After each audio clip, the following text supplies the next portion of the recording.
Have you ever felt like there's something inside you, silent yet relentless, something no one else sees, but it consumes you slowly from within? A weight that doesn't show on the outside, yet makes everything feel heavier on the inside. Maybe it's the absence of someone you never got to say goodbye to. Maybe it's words spoken to you as a child, cutting, cold, unforgettable. Or perhaps it was something worse, a silence that should have never existed, an abandonment too early, or a gesture that shattered your trust, and still lingers in your body like a ghost. For some, the pain comes from the very people who were supposed to protect them. Parents who didn't know how to love, mothers who buried their own wounds in you, siblings who competed for affection while you just longed to be noticed. Or maybe it wasn't the home, maybe it was the world, an abusive partner, a betrayal that cut deep, the loss of someone who was your anchor.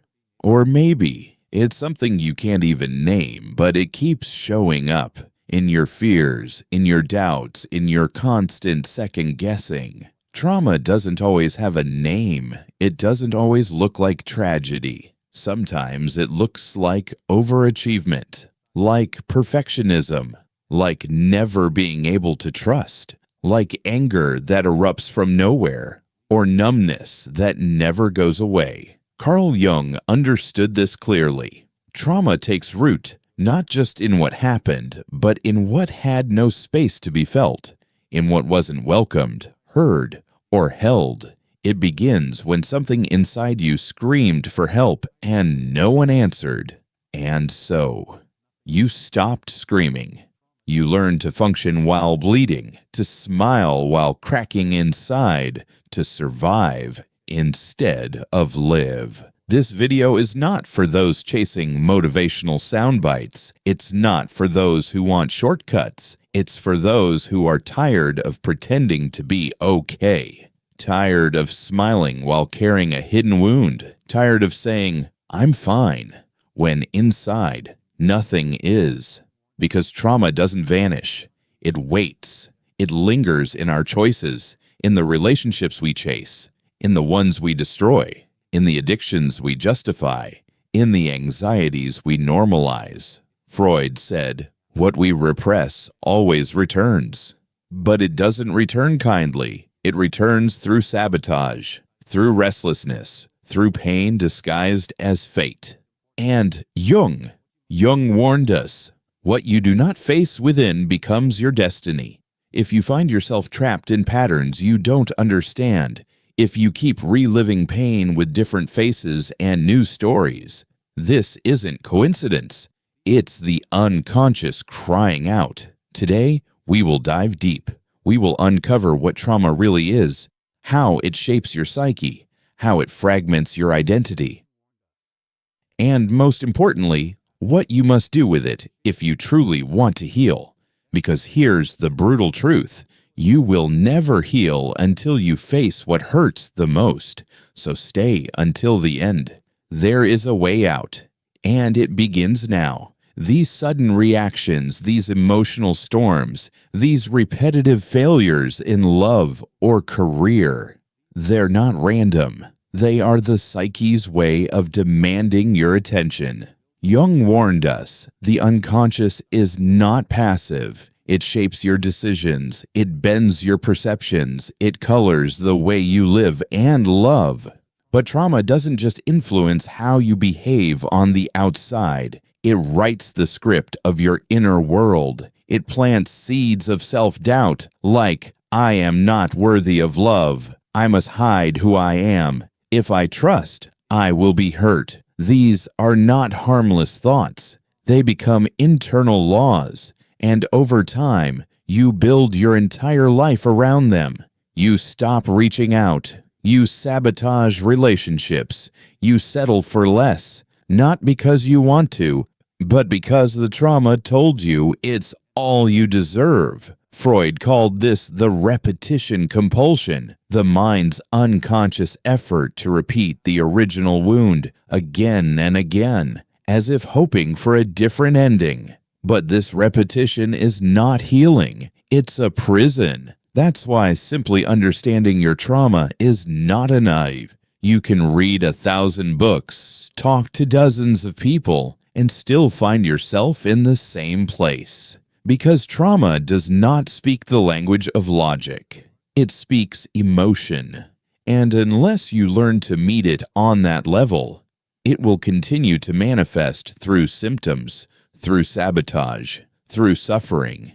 Healing requires more than awareness. It demands courage. It demands presence. You must reconnect with the parts of yourself that were exiled, frozen in time, locked away in silence. You don't need to erase the past. You need to reclaim the parts of you that got buried in it. And that brings us to the real question, not what trauma is, but what works when it comes to healing it. Because knowing that you're wounded doesn't free you. It's only the beginning. You can bury your emotions, rationalize them, distract yourself with productivity, scroll for hours, or even use spiritual phrases to avoid real pain. But let's be clear, what you avoid owns you. Carl Jung put it simply, what you resist persists. The wound you pretend doesn't exist doesn't disappear. It becomes the lens through which you see everything. Love feels unsafe. Peace feels unfamiliar. Success feels unreachable. You walk through life as if every room is filled with traps, and you don't know why. But here's the paradox. By avoiding the pain, you also shut the door on transformation. The psyche matures not through denial, but through confrontation. And it is rarely comfortable. Freud taught that repression, the mind's way of pushing away pain, is the very root of neurosis. But repressing is not the same as healing. It is like putting a bandage over a wound that keeps bleeding beneath the surface. Have you noticed how life seems to echo? Different faces, same heartbreak. New jobs, same disappointments. No, it's not bad luck. It's your unconscious knocking on your door, asking you to look within. Jung called it meaningful synchronicity, when life mirrors your inner wounds, when the outside world seems to reenact what you haven't faced inside, and the more you push it away, pretend to just be positive, tell yourself to move on, the louder it gets, because the unconscious is not looking for comfort. It is seeking integration. It doesn't want you to smile while bleeding. It wants you to turn around, walk into the shadow, and say, I see you. I'm listening now. But here's a truth most people avoid. Healing hurts. And not just a little. It shakes everything you've built to protect yourself. It forces you to feel what you've spent years trying to forget. That's why so many choose to stay in chaos. Not because it's comfortable, but because it's familiar. To heal is to step into the unknown, and to the wounded psyche, that feels more dangerous than the pain it already knows. But Jung was clear. There is no awakening of consciousness without pain. He didn't mean that suffering is your destiny, but that pain must be acknowledged, must be listened to, must be transformed, not bypassed.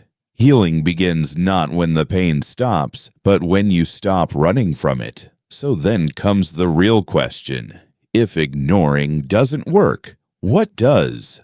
How do you confront trauma, practically viscerally today? What tools go beyond theory, beyond thinking, into the realm of actually shifting your emotional life? That's what we'll dive into now. And let me say this clearly. Healing does not require perfection. It requires presence.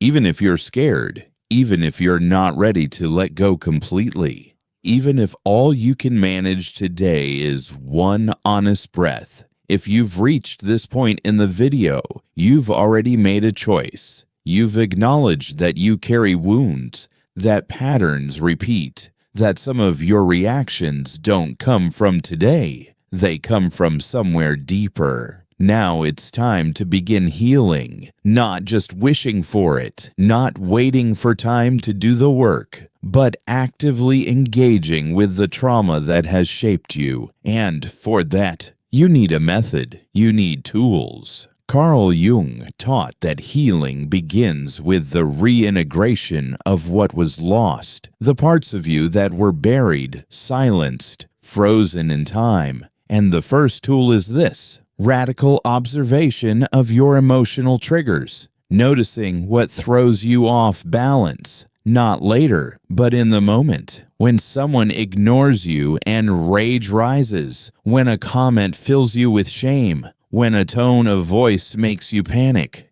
Write it down. These reactions are not random. They are portals to your trauma. They are signposts left by your psyche, screaming, "This pain is older than today." The question is no longer, "Why am I like this?" The real question is, where does this really come from?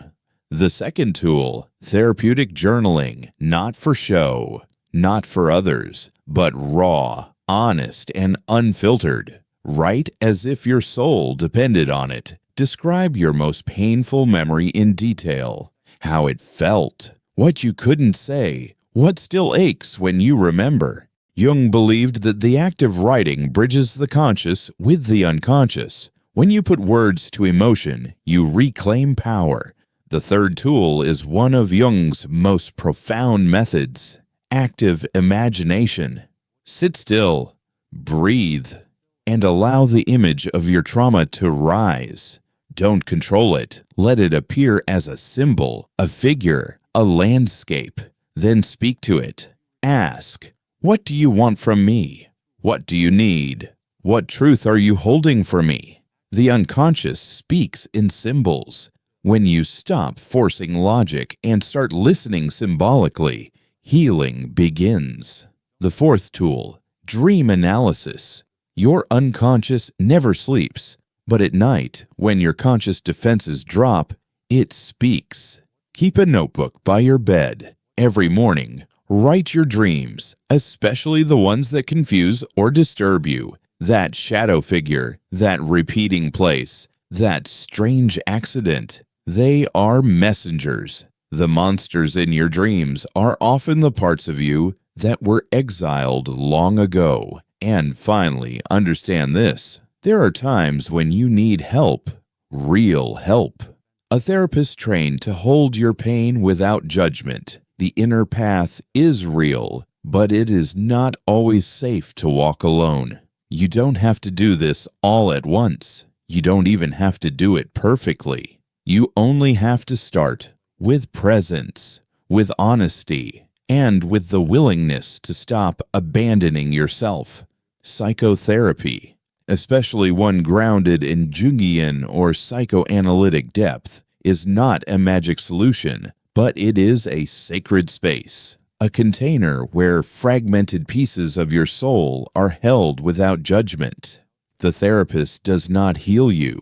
They walk beside you as you learn to hold what once shattered you, as you gather the parts of yourself that you thought were lost forever. To confront trauma does not mean to relive it endlessly. It means to give it a new place in your psyche, a place where it no longer needs to scream to be acknowledged, a place where it is seen, held, and eventually transformed. This is the beginning of individuation, the journey Jung described as the soul's path to wholeness. Not perfection, but integration. Not denial of the past, but conscious relationship with it. But this is not the end, because understanding what to do is only half the battle. The other half is application. Consistent, grounded, daily application. It's one thing to have insight. It's another to embody it. And that is where many get lost. They watch the videos, read the books, have the breakthroughs, but wake up the next day unsure what to actually do with the pain. That's why the next part matters most. We will walk through the practical side of healing, the tools, the daily rituals, the structure that helps you translate knowledge into change. Because you're not here just to understand. You're here to be free.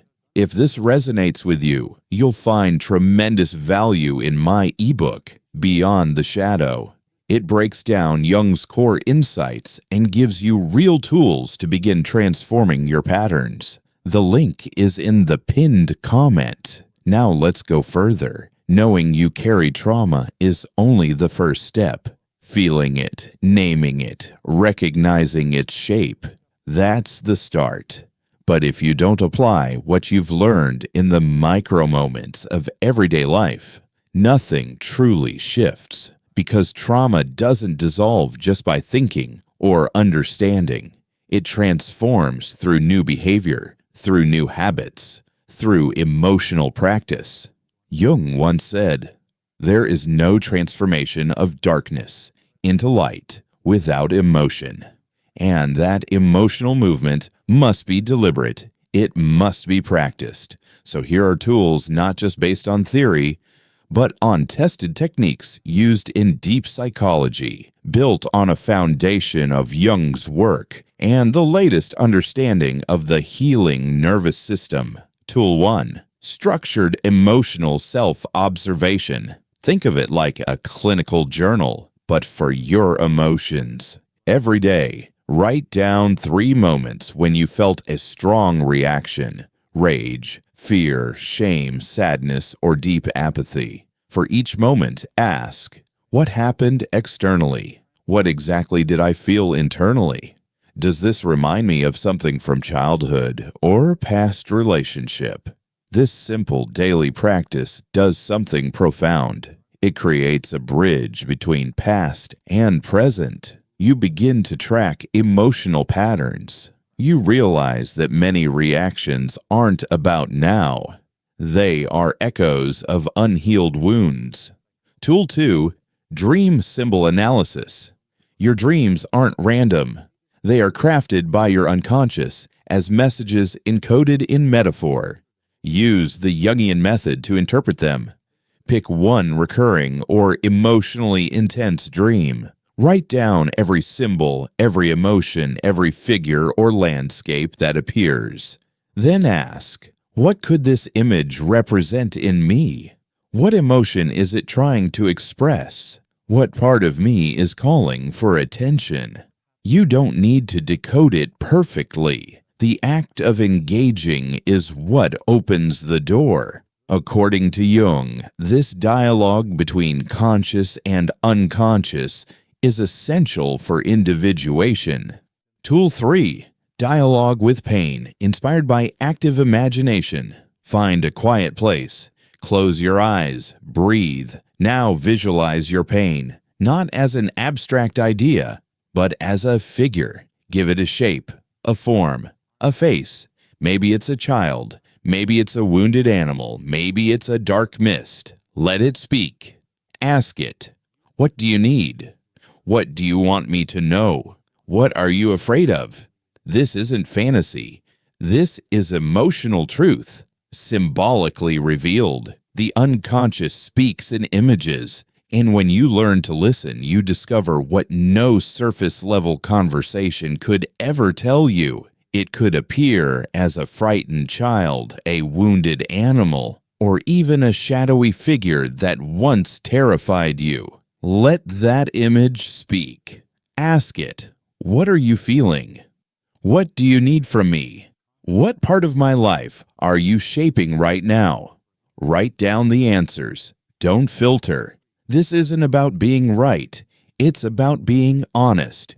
Repeat this practice weekly. You'll begin to notice something extraordinary. Your pain has memories. Your pain has a voice. And more than anything, your pain has something to teach you. Carl Jung was adamant. These images are not fantasy. They are messages, symbolic manifestations of real psychological content trying to re-emerge into consciousness to finally be seen, understood, and integrated. Another deeply transformative step is to create symbolic closure rituals. Write letters to those who hurt you, not to send, but to release what was frozen inside, or sketch the shape of your pain. Then burn the drawing as a symbolic act of transformation. Why does this matter? Because trauma is not just emotional, it is somatic. It lives in the body, in clenched jaws, shortened breaths, frozen shoulders, and restless nights. And so, healing must include the body, conscious breathing, somatic yoga, free expressive movement, or meditative walks in silence can retrain the body to feel safe again. Even while the mind still hesitates, reconnection with the body is not optional, it's essential. But here's the hard truth. None of this will work unless you commit. Doing one journal entry won't fix your life. Lighting one candle won't dissolve 10 years of pain. Healing requires what trauma has stolen: consistency, courage, and the willingness to stay even when everything inside you wants to run. Because there's one final step, and maybe the most powerful one of all, the decision to return to yourself. That's the moment everything shifts. That's when trauma stops being your identity and becomes a chapter, not the whole book. You are not what happened to you. You are what you decide to do with what happened.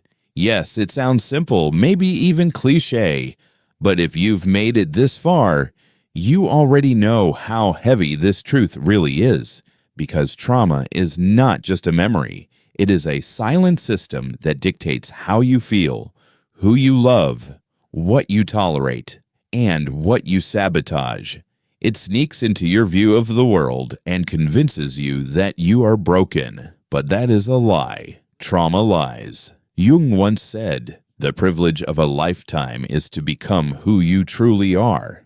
And most people, he warned, live as shadows of who they could have been. You were not born to survive your own story. You were born to transform it. True healing is not the erasure of pain. It is the willingness to feel it, honor it, and rise above it. You're not meant to live in reaction. You are meant to live in authorship, to take your brokenness and turn it into truth, into power, into wholeness. But don't expect this to happen overnight. It's not a single breakthrough.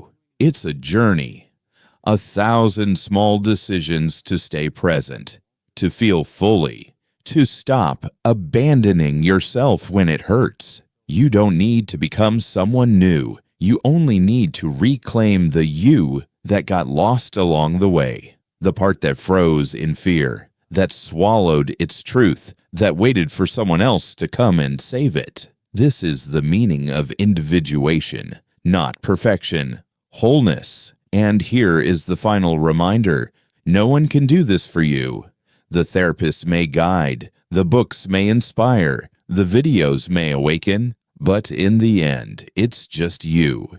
You and your mirror, you and your shadow, you and your light. So if today this message touched something that has long remained hidden within you, I want you to make a commitment right now. Write in the comments, "My trauma does not define me."